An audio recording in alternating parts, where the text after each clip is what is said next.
Today, I have the pleasure of speaking with Captain Thomas Hill, a retired Public Health Service officer, on the critical topic of food safety. Captain Hill worked with the Centers for Disease Control and Prevention, CDC, Vessel Sanitation Program, and at the Food and Drug Administration, FDA, Retail Food Safety and Outbreak and Emergency Response Teams. Welcome, Captain Hill. Given recent food industry news about food recalls and foodborne illness outbreaks involving contaminated produce such as cucumbers, onions, and carrots, as well as hamburgers and deli meats, and the sharp increase in norovirus cases in the U.S. general population, what insights can you share about food safety and its role in public health on shore or at sea on board cruise ships? You know, Maria, year after year, norovirus and salmonella infections remain the leading causes of foodborne illness in the U.S. The rise in norovirus cases is a major concern for retail food safety, primarily because of how highly contagious the virus is. One of the most critical preventive measures for foodborne illness is ensuring that food workers do not work while they are sick. For example, if infected food workers continue to work while experiencing norovirus symptoms like vomiting and diarrhea, they can spread the virus and make others sick.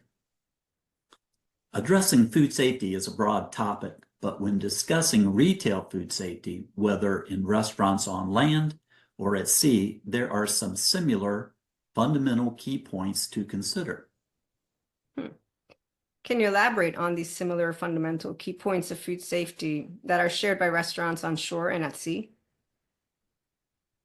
Well, whether on shore or at sea, the fundamentals of food safety remain the same.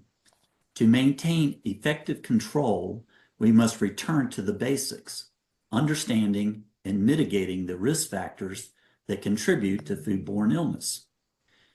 If you look at the CDC's VSP 2018 Operations Manual and the U.S.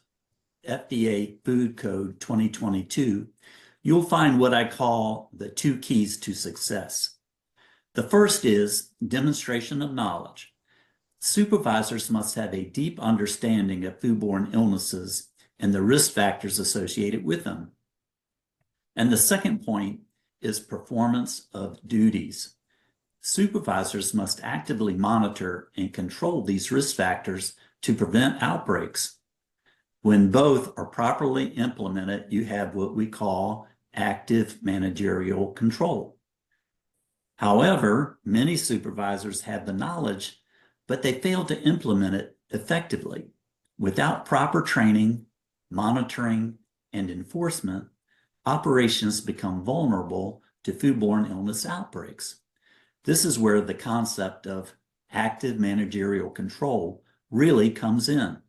Supervisors must take ownership of food safety practices within their operations. That's a powerful concept. Active managerial control seems to be a cornerstone of successful food safety management. Can you expand on what this entails? Absolutely.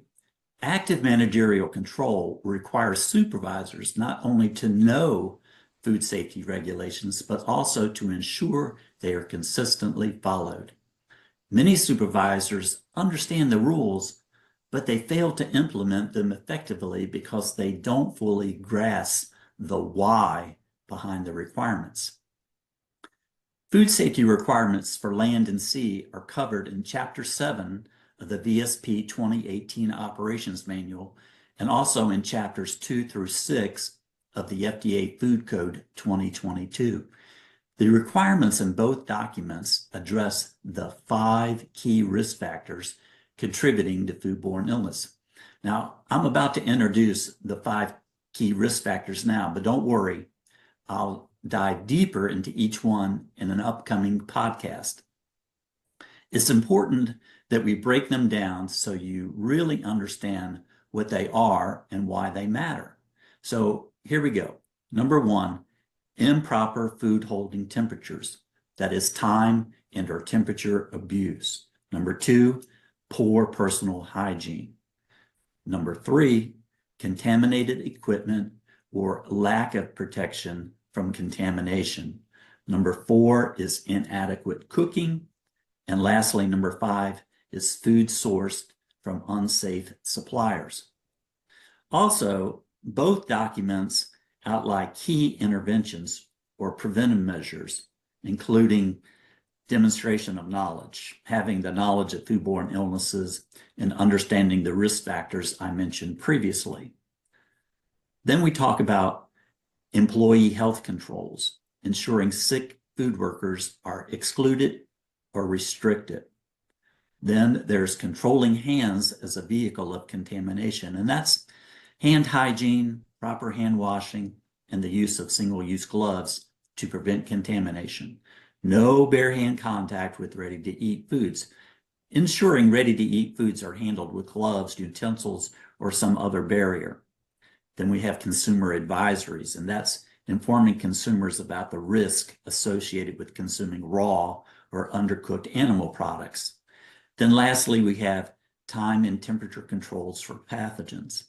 Ensuring food is cooked, cooled, stored, and held at safe temperatures within the proper time limits to prevent pathogen growth.